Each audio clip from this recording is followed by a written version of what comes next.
Get out the insurance cards, get out the copays. The office is open, my friends. Brought to you by drroto.com.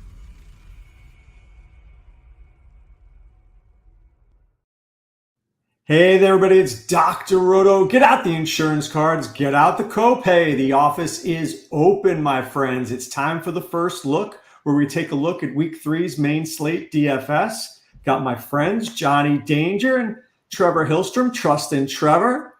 Guys, last week was a pretty good week. I was really close. I'll be honest with you. I had Kamara, I had Prescott, I had Lamb. I just had Kupp, who hurt me, and Parkinson, who hurt me. I'm not going to blame Heat Override for giving me the Parkinson play, but I will say that if I didn't have those two guys, I might be your rich friend right now.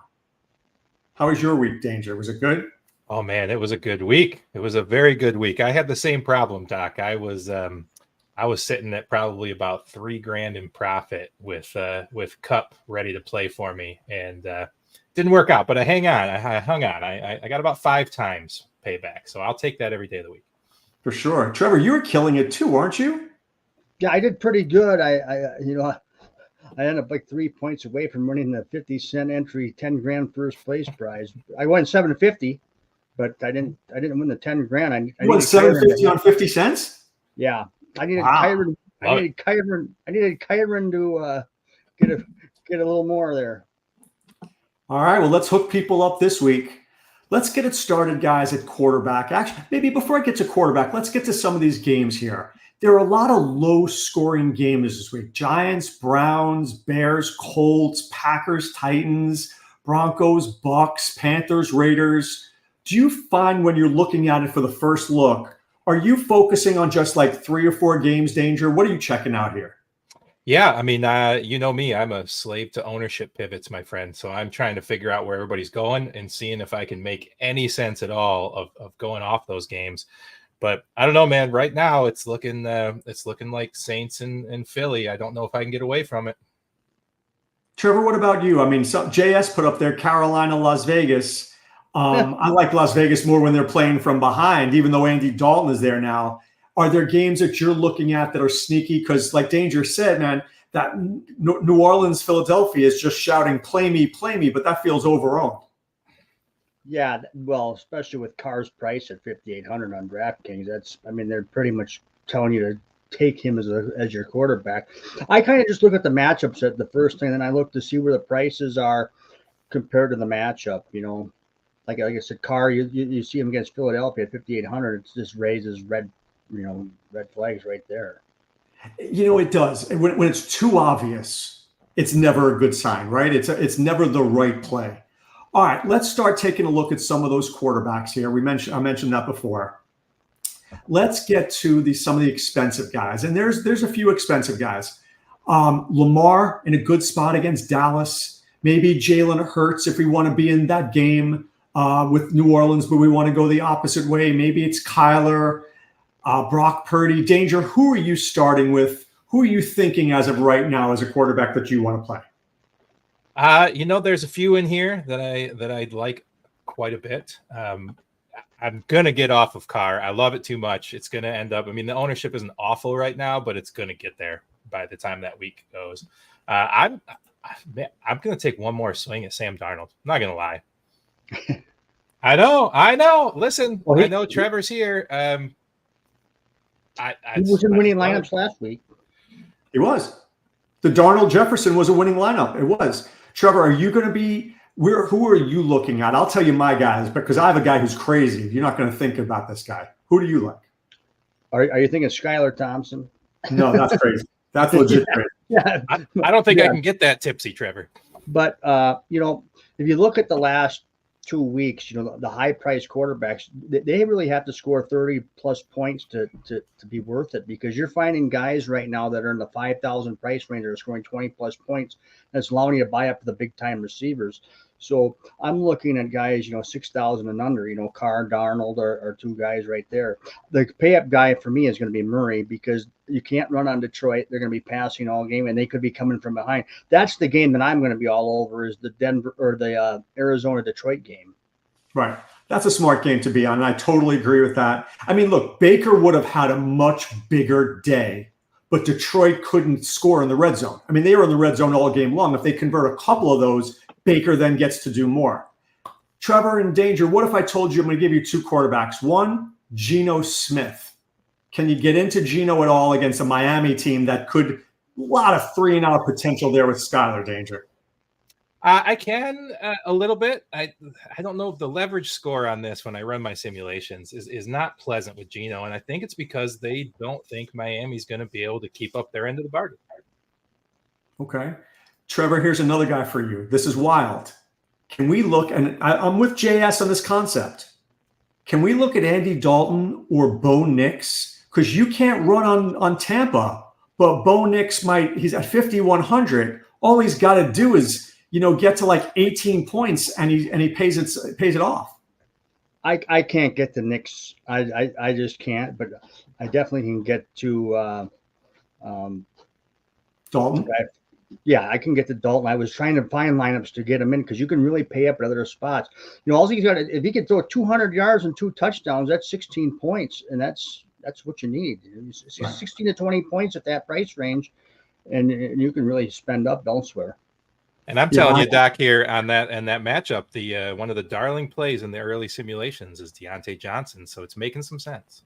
Well, look, I mean, they had to get rid of Bryce Young because the receivers were absolutely upset. I mean, Deontay Johnson wasn't even talking to Bryce Young on the sidelines. So Andy Dalton, for better or worse, I mean, he's a pro, been doing this for a while. I mean, does Deontay Johnson, guys, become a must play this week at his price? Danger, do you like him? I mean, as of right now, unless ownership makes a big shift, I'm in. Trevor, are you in? Yeah, I like him. Yeah. Last week I said there's no must plays, and Mason was the must play, and so this week Deontay Johnson could be there. Godwin was on the must play last week too. So, yeah, I think Deontay Johnson. I don't know how obvious he's going to be. Maybe he shouldn't be, but yeah, I like him. Yeah, I mean, we had some must plays last week, Trevor. I know we talked about Godwin. We said he was a must play. Amon-Ra St. Brown, we said was a must play. What about? I know I don't want to get ahead of myself but I will anyway because we're talking about this game. Brock Bowers has now become the it guy, right? This is the it guy. He's this year's Laporta. Everybody is loving him. But this doesn't feel like the right matchup for him because they should be winning this game, guys. Do we think that guys like Brock Bowers become over-owned danger? Is he over-owned on those early sims? On the early sims, he's only sitting at about 5% owned. Everybody and their brother is on Njoku. I guess they think that he's making a big comeback this week. But I've got Bowers as my number 3 projected scoring guy with pretty good leverage score point to salary ratio.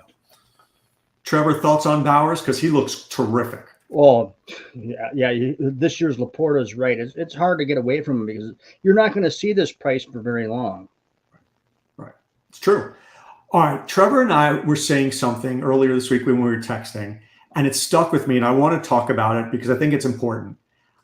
I'm old school sometimes. I believe in bringbacks. I believe in correlation plays. JS puts up there, and I'll throw it out there. He goes, love Dalton and White this week, right? That's Andy Dalton and Zamir White coming back. Trevor says to me, those are a thing of the past. So, Trevor, let's talk about it. Are bringbacks a thing of the past? Well, they seem to be. If you look at last season, there wasn't many winning lineups with the bring back, and this year so far, the bring backs haven't really mattered. We haven't had that big shootout game though. We need to have one of those big shootouts where both teams are putting 30+ points up. There's just not that good of scoring in the quarterback play. There's no big quarterbacks putting up big points and breaking the slate. So let me follow up. You had mentioned Detroit, Arizona. Danger mentioned Philadelphia, New Orleans. Do we double stack those games thinking that it's going to explode? And if it does, somebody wins $1 million, Trevor? Oh, well, I play a lot of lineups, so I'll definitely have that. If I'm playing 3 lineups, yeah, I'm going to probably stack. I'm going to have a little bit of all 4 of those teams in my lineup if I can. Yeah, and I think I go a step further, Doc. I think that you're right. I think that's been a lot of chatter in a few of the other Discords on top of our wonderful one at drroto.com. People have been talking about how, quarterback plus their running back has been more profitable this year than quarterback and their big receiver. I think if I'm going to stack a game, I'm going all in. I think if I play New Orleans in Philadelphia, I'm playing 5 players from that game, 6 players from that game. Just hope it's the one that goes off and you take it all down. But I mean, I'm not going to do that with my one single lineup. All right, let's take a look at some running backs, guys. We've got Kamara, who feels like a play. Kyron Williams, obviously, there's nothing left in LA at this point. Chan looks good. Gibbs looks good. Josh Jacobs is a play. Trevor, who are the guys that you're circling right now on your list saying, I think this guy needs to be in my lineup? Well, it's Mason from San Francisco for sure. He's still way underpriced in DraftKings, in my opinion. And, if it looks like Cam Akers is going to be the starter for Houston this weekend, and if he's a starter, he's almost a lock button play at his price. Well, that's going to be a last-minute one, right, to know about Akers. I think we'll find out by Friday. So, Danger, let's talk about your favorite team. Let's talk about the 49ers. Trevor said that Mason is a must-play. I might argue that Ayuk is a must-play. How do we get away from Mason and Ayuk against a bad Rams team, or do we just embrace it and get weird elsewhere? Yeah, I think you can embrace it, and I think that you can play him without Brock Purdy. I think you can play both Mason and Ayuk. Forget about Purdy. Find your quarterback elsewhere. I 100% agree with that. Trevor, are you going to play Ayuk and Mason? Are they must plays for you? Well, they're up there. I mean, for sure. And I agree. I'm not going to play Purdy too much, but I definitely will play Mason and Ayuk in a lot of lineups. All right, let me go back to JS's comment about Zamir White. I love Zamir White this week, but on DraftKings, he's not involved in the passing game. He's going to need a touchdown. Is that become a play without enough upside to take down a tournament, Danger? Yeah, I'm not a big fan. I've got him down at, probably my 20th running back of the week in projections. I just don't see the value in him. I just don't see it. We got to see him get more involved. Trevor, do you agree that you need more? Is 13 to 15 points enough to take down a tournament? Not a running back, not this week. And plus you got Madison taking carries from him too. So yeah, I have to see more from White, even though it's a really good matchup. So let me ask this question, and maybe I'm wrong, but I look at tight end and I say I want 20 points for my tight end. I want 30 points for my receivers. How many points do we want from our quarterback each week, guys? Trevor, how many do you want? What's the ideal number? Well, the ideal number would be in the upper 20s, depending on the price point. If I've got a guy that's in the 5,000s, 20 points is fine, as long as I'm able to buy up and get and really stack up those really expensive receivers. But if I'm paying up, for the Lamars, he better get me 30 points. And what about running backs? Is there a magic number you're looking for with a running back? I'm trying to find guys who I think that are going to get 20 points that could make 30 points. Players like that. So, Danger, are you thinking the same thing? Are you thinking 20 points for a quarterback, 20 for a running back, 20 for a tight end, and 30 for receivers? Yeah, I think that's a healthy target. I mean, when I'm looking at running backs, it's been tough this year. I feel like, trying to find those 2 touchdown guys. But until we get that kind of sorted out, there's just a lot of running back by committee this year, just lots of it. All right, give me some guys that you like here. All right, I'm on Jordan Mason. I want some of that game. I want the late night hammers. I really like that game. I like the Detroit Lions Cardinals game. I don't think I'm going to be alone in that. I think people are going to shy away from the 49ers with all the injuries over there, and I'm not afraid to jump right back in on Jordan Mason. So he's number 1 on my list this week. You think people are going to shy away from that where it's concentrated? I mean, that's Mason and Ayuk and Kittle. Boom, boom, boom. It is. But I mean, they look, when they had Debo and CMC last year, both healthy and running, they were scoring 33.5 points a game on average. Without those two, they're scoring 17 points on average. I think there's some caution that is okay to be taken with this team. Trevor, let me throw a player out here, and let me throw a game that maybe is sneaky. Dallas looks terrible. They really look terrible. Is Derrick Henry sneaky, and can that game be higher scoring than we think? Well, it definitely can be higher scoring, but I'm out on Henry. He doesn't catch any passes. I'm just out on Henry probably for the entire year. I think he's hurting Lamar a little bit. So it can be sneaky. I think Lamar might be at the play here. to get for a little leverage. Yes. Danger, what do you think in that game? Are you interested in that game at all? Because look, Baltimore's defense is good. They make big plays, but they don't necessarily hold teams to 0 points. Yeah, I'm in on Lamar. I'm with you. I think if I'm paying up, it's only Lamar. I'm going back to Andrews in that game. I think people are shying away from him, but he's knocking that rust off. I'm back onto him when he's under 5,000. What about? Does Sasha have a play on this one? Yeah, she's not happy about this podcast and not playing. What about Tony? What about Tony Pollard? Green Bay has been really bad against the run. Really bad. Is he a play that people are overlooking, especially if Spears might not be playing? Danger, what do you think? I'm in on Tony Pollard this week. Spears banged up. Green Bay, probably going to struggle to run the ball. I like both defenses in this game, oddly enough. But I think that Pollard's got to get on the field. They've been so bad with Levis throwing the ball and turning it over. They just got to get it in the hands of their running backs. What do you think, Trevor? Like Pollard? I agree. I like Pollard, especially if the Spears out. He's going to be that guy I'm going to go to. Green Bay can't stop the run. Their pass defense is pretty good. And you want to get the ball into Pollard's hands instead of Levis. Yeah, for sure. He's been so bad. Trevor and I are both struggling just putting his name out into the world. Yeah. It's a guy I don't think about playing. I think he's a great start. Let me give you one other guy that maybe we're not thinking about, and he's dirt cheap. Does Chuba Hubbard become a better start this week because Andy Dalton is in there and Andy Dalton doesn't suck? Danger, you're laughing. Are you laughing because he sucks, or you're laughing because you have him on your list?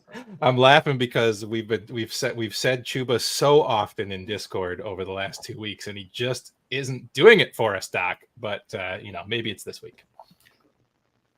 Raiders defense is better than you think, so I'm definitely out on Hubbard. I want nothing to do with Hubbard.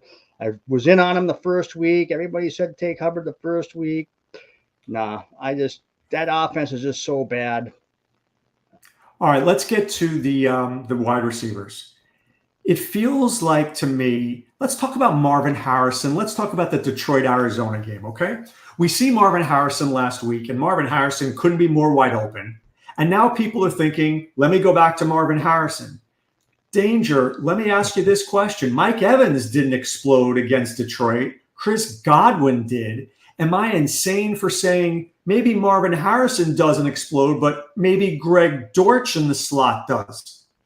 I'm glad you brought this up, Doc, because the Discord has been crazy over Marvin Harrison. We didn't have him super high in our start sits for the day on Sunday, and that first quarter he blew up. May I remind people he's played exactly one good quarter of ball so far. He got all of that yards and touches in the first quarter. After the first quarter, he was 0 for 4 for, I think my notes say 0 yards. I think Detroit can hold him back like they did to Evans. Maybe he's a little faster and quicker than Evans is nowadays, but I do love the slot receiver against the Lions. So I think I'm in on Dortch, sir. What about you, Trevor? Are you in on Harrison, Dortch? I mean, I know you like the game. How are you approaching it? Yeah, I like Dortch. I just actually the lineup I made, I have Dortch in it. So I'm gonna stay away from Harrison. Like you said, Detroit, they stopped the deep receivers, so they're more than willing to give up stuff underneath, like we said last week with Godwin. Godwin did catch kind of a long one, but he kind of outran people. So yeah, I like Dortch better than Harrison this week, especially at his price. What about McBride? As long as we're staying here, what about McBride? Do we like him, Trevor? Yeah, I like McBride every week. And unfortunately, last week he got his touchdown on a fumble. But yeah, I do like McBride. He's such a big target, but he's hard to stay away from. Yeah, our friend Emmerich was lamenting because he had Connor and was playing against McBride, and he watched the score flip between those two after that touchdown. Let me ask you about the game, Danger, that you said you can't get away from. Yep. Let's get to the Eagles and Saints. Let's do it. Shaheed's been fantastic. We have not heard from Olave, it seems like, all season. Devonta Smith is healthy, and A.J. Brown is not. Does this become an Olave and Devonta Smith week for you? Is that an automatic, or are you looking elsewhere, whether it's Dallas Goedert or whether it's, I don't know, Dotson or something? How are you approaching it? I mean, I'm still all in on these guys. I was just running through. Let me run that the DFS lineup simulator again, because it was spitting out these guys left and right. Like, couldn't get away from them. So it'll adjust throughout the week as ownership comes in and goes. And was it Olave and Devonta that came up? It was, I believe, Shaheed was way more profitable than Olave in the lineups. Let me see if I can get it to run again. Trevor, you in on Shaheed? Yeah, I like Shaheed. I like Olave a little bit more this week.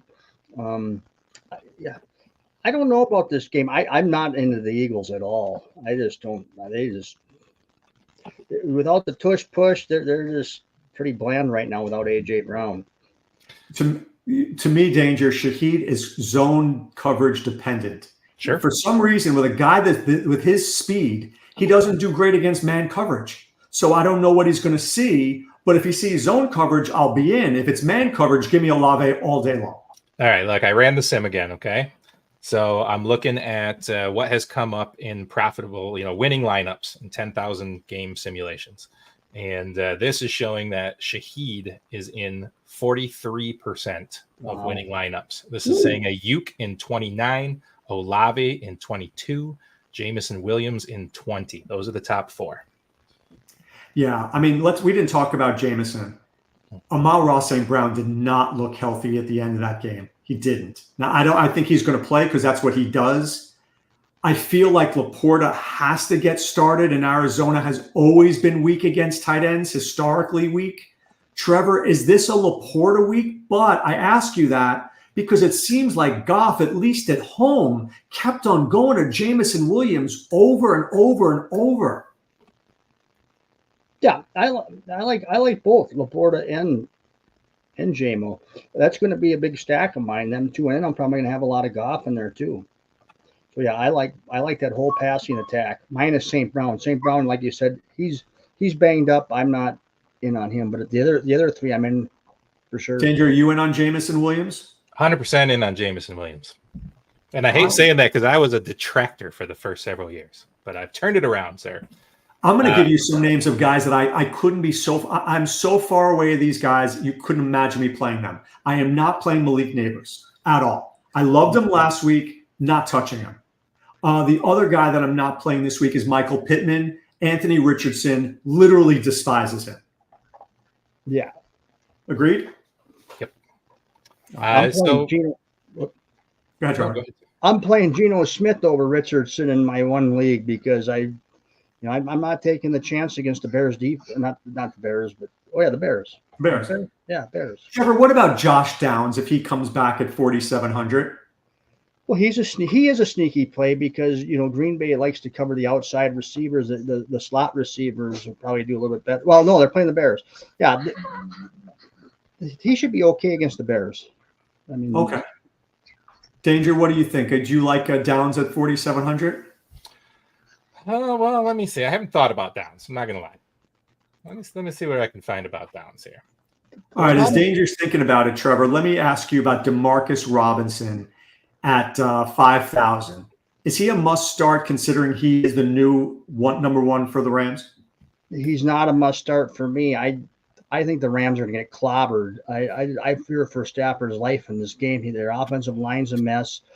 The Niners are going to be all over them. I'm staying away from just about every Rams player, and I know people are going to go to him because their price is cheap. But if you can get a guy like you said, Downs for 4,700, Dortch is 4,700, I'd rather play them as the pivot off of Robinson. Danger, Downs.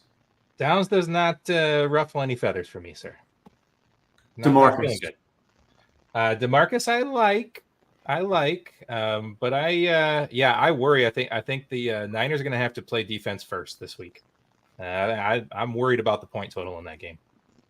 Danger, let me stay with your favorite team there. What about Juwan Jennings? Does he have any value? I think he does. I think he's going to get a little bit over-owned for his total worth, but I think that if he's in that price range in there, he's shown that he can do the job when Debo's not around. He can't do Debo numbers, but he can do the job. All right, I want to talk to my expert on Minnesota here. His name is Trevor Hillstrom. I trust in Trevor. This game is interesting to me because these teams can explode offensively. We haven't seen Diggs or Dell have their week, Trevor. We've seen Nico and more Nico.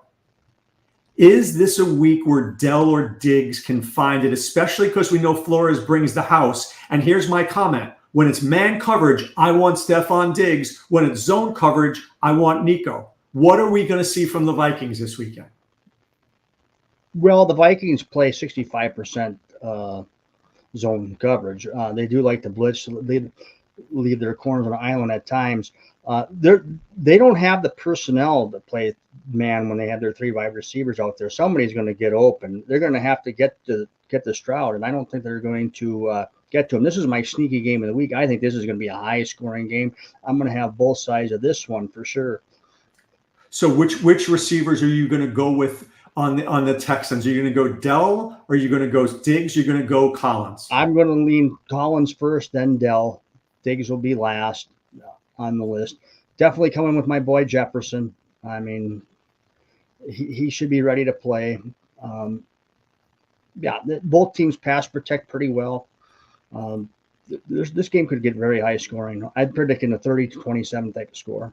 I think this is the sneaky game of the week too. Danger, what's your thoughts here on Jefferson, Jalen Naylor, because we think Jordan Addison's probably not going to play, Aaron Jones? Is there anybody in Minnesota that you like? I think Naylor's made a good name for himself. With Addison out, I think he's been pretty good. I'll tell you, I have these 2 teams. I've got the Vikings ranked as my number 4 stack of the week, and I've got the Houston Texans ranked as my number 5 stack of the week. So I agree. I like this game. The only matchup that rates better for me is the Saints and Philly for scoring. Look, let's be honest. Aaron Jones is not what he used to be in terms of like running the ball. I mean, he's good, but he's not going to get 25 carries. And if Cam Akers is actually starting, there's no way you're giving that dude 25 carries. So how are these teams not throwing the ball 40 times? If that's going to happen, are we not going to see points? Agreed. And I'm also in on Dell over Diggs this week. Last week, guys, I don't know if you saw the play. Dell was wide open and he dropped a pass that would have gone for like 50 or 60 yards. Should have had that. Hate to see it. If Stroud has time, the Vikings secondary is going to get cooked. Right. And he gets time. I mean, look, if there's one thing about the pressure where Stroud, I thought coming out of college, couldn't handle the pressure, but he can. Caleb Williams, I told you can't handle the pressure. The dude stinks. I stand by it. And let me tell you, it's even worse. After the game, when Stroud came up to him, he acts like he has it. He doesn't have anything. This guy is not ready yet. I'm telling you, Trevor. Can't stand it. I agree. He's got happy feet all day long. All right, let me ask, speaking of happy feet, Danger, I know he's not on the main slate. Do you ever play Jaden Daniels moving forward? Because this dude has happy feet and he only throws the ball about 6 yards. I think we had a long discussion in Discord about Jaden Daniels and running quarterbacks and how much they need to run to actually make up for it, right? And for the way that he's throwing right now, the way that offense is working, I need 60-plus yards on the ground out of him, and that's just not an easy feat week to week. Right. That is a full touchdown. That is true. Yeah. All right, guys, let's get to tight end as we wrap this up. Trevor, who are the tight ends you're thinking? You thinking Kittle? You thinking Brock? You going lower? What are you thinking? I'm paying up for tight end this week, just because I'm pretty sure Akers is going to start. I'm going with Bowers for sure. I'm going with Laporta, and I'm going to play McBride. And if Ferguson plays, I like Ferguson too, because Baltimore struggles against the tight end. They need another weapon there to throw to. That Dak needs to find somebody other than Lamb. So I love Ferguson this week if he plays. Danger, who do you like? You pretty much covered it here, guys. I'm going Brock Bowers where I can. If I've got extra money, I can get up to McBride. I even like Kittle. I don't really see a good punt play this week, Doc. We talk about punt plays every week out of the tight end position, and I just don't love it. So I think it's that 4,000 to 5,000 range. Can I give you the guy that might be my punt play? First of all, it's Schoonmaker if Ferguson's out. Sure. And maybe can you get behind Colby Parkinson because he laid such a gross egg last week that maybe nobody wants to play him after being highly owned? We can go back there. Danger, can you buy that? I mean, it's okay. It's a good leverage possibility. They with no running game, with San Francisco struggles with those quick pass offs. Yeah, I mean 3,600. I'd like it to be a little lower than 3,600, but I like it. What do you think, Trevor? Here's my problem with Parkinson. They were down by a ton of points in the second half last week. He had one catch. I know. And I think they're going to get stopped 34-10, something like that this week. So, I can't put my money on Parkinson this week. I had him last week, not this week. No. Well, you know what, Trevor, maybe talks about Sanders. What's I don't know that? if I like that one.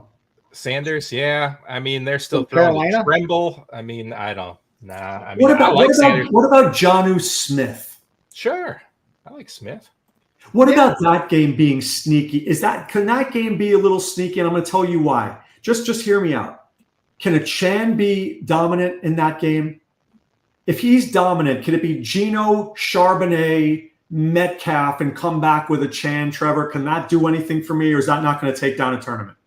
Well, you've got to figure Thompson's going to dump the ball off a lot to Chan. So, and he can score from anywhere on the field. So he's going to be low owned because of not having Tua there. So yeah, that was another player I forgot was Charbonnet. I really like Charbonnet to bounce back this week too. But maybe Tyreek Hill can take a 3-yard pass and go to the house, because if you watch Thompson throw anything more than 15 yards, it looks like a wounded duck. Right, it's bad. It's trouble. Can they get Brady out of retirement, please? Come on. Danger, you're going to think I'm nuts. But when it looks too obvious, it never is. Can Miami win this game? Oh, geez. Well, let's see. What are they? 3.5-point dogs, 4-point dogs right now? I don't think so. I think that quarterback tanks them. All right, I want to say something to JS here. JS goes, I don't wait to see. I roll the dice. You guys are too safe for me this week. Now, let me tell you something, JS. I'm talking to you now, my man. First of all, that's why we call this the first look. You know what I've been doing up to this point? Doing my waivers. I'm literally looking at something for the first time. We haven't done the deep dive yet. We haven't really studied the slate yet. I love this show because this gets the juices flowing for as it evolves. I wasn't on the Dallas Saints game until like Friday. And then all of a sudden I started embracing that. So I feel like, I take a little umbrage there what JS says. What do you think, Danger? I feel like I am safer on Wednesday than I am on Saturday. I mean, Doc, my name's Danger. My Twitter handle is Tipsy Picks. We get a little weird when it gets to Sunday morning. Don't worry, JS. Don't worry. What do you think, Trevor? Well, at the beginning of the week, you're looking at the safer plays. You really are. You're trying to build your baseline of the guys that you want to use. Like I make a lot of lineups because I'll play, all kinds of contests. But you want to build that base of guys you want. Then as the week progresses, by Friday, Saturday, when I've talked to a lot of people on our site and stuff like that, then I start thinking about who makes sense. When you're first starting the week, you want your base players, then branch out after that. Here's the deal, Doc. I play 3 lineups. You know that. So I got to have my core 4 or 5 guys in all 3 lineups. I got to find where I know I'm going to be, and that's safety for those first 4 guys, Yep. It's funny. It evolves because today, so look, I look at a game immediately and say, this is how I think it's going to go. But you can't win that way. You've got to look, for example, let's say Carolina, the Raiders. Raiders are going to play great defense. Zamir White's going to score. Carolina's going to do nothing. That's not how it goes, no. Right? Now you got to say, how can this game get weird? Well, Andy Dalton plays well. He leads them. Deontay and Thielen catch the ball more than they've done before. Now Devontae Adams has to get involved, and Brock Bowers does well. And all of a sudden, this game is like 24-21, and I didn't see that coming. Right? That's where the deeper dive comes in, at least for me. Sure. Emmerich was famous for making these big GPP lineups where his famous line was what could go wrong, not what could go right. Right. Yeah. Right. I got a couple bets for you before we leave. Let me get Trevor first. What do you got, Trevor? Well, that's why you watch Friday Night Lights too. So you get Willie and Odell on there, and they've had more time to really study it, and they come up with the balls to the walls plays a little bit more. Right, and then they hit them. All right, Danger. Who's your surprise bet of the week? All right, look, I don't don't just make them before the week, right? I gotta do these a couple times as lines change and some come up, but a couple popped up today. My the book says the Colts are -1 favors on the Bears. My simulation says they should be -5. Anytime there's a 3.5 to 4 point difference in my sims to what the books say, I'm all over that. So I'm taking Colts at -1 and feeling good about it. The other one that I love, my favorite bet of the week, which I already placed, Doc, it. The Bengals, right? Say that I believe what did the book say the Bengals were? I just lost it. I'm so sorry. How could I lose my spot? There it is. The books say that it is, it started at 9. So I took this at 9. It was at 9, Doc, for the Bengals, -9. It's all the way down to -7.5, but I've got that at only 4 for Washington. So I'm taking Washington, even at +7.5. I'm still in on that. Those are my 2 bets. I'm going to give you my prop bet that I like right now. Sam Darnold. I think he's at 220.5. I'm taking that ladder up until 260. Because if we are right, and this game is going to be higher scoring than most people think, it's got to be through the air. I don't think it's going to be through the ground for either team. So give me Darnold at 220, 225, 230, 235. I'd like to make money all the way up there. I'll stop at 255, 260. Mm-hmm. Trevor, give me your hint projected at 240 right now, so that's excellent. What was that? You have a gut play for me now? Oh, for DFS or for betting? Either. Well, my gut plays Dortch. I mean, I don't know if that's a real true one. And over 46 in the Viking-Texan game, I think that's going to sail over. Yeah, I do too. All right. Well, I enjoyed this, guys. This was good. Learned a lot. Feel like maybe we should do this next week. You free? Hey, thanks for having me, Doc. I try. It's too many darn shows in youth sports. I expect you to be here. I'm free, and I'll be home where I'll have a better setup. All right, as long as Sasha's there, we're good. That's right. Okay. All right. Please catch Friday Night Lights. We'll do it about 9 o'clock as we always do Eastern time. Saturday, 8 to 10 a.m. Sirius XM Fantasy Sports Radio. And Sunday morning, we do our Discord show from 10:30 to about noon. So we got you covered here at drroto.com. For Trevor in Danger, this is Doc saying be well and take care. Thanks for stopping by the office. Get your fantasy prescription by subscribing to the channel and checking out drroto.com. And until the next visit, be well and take care.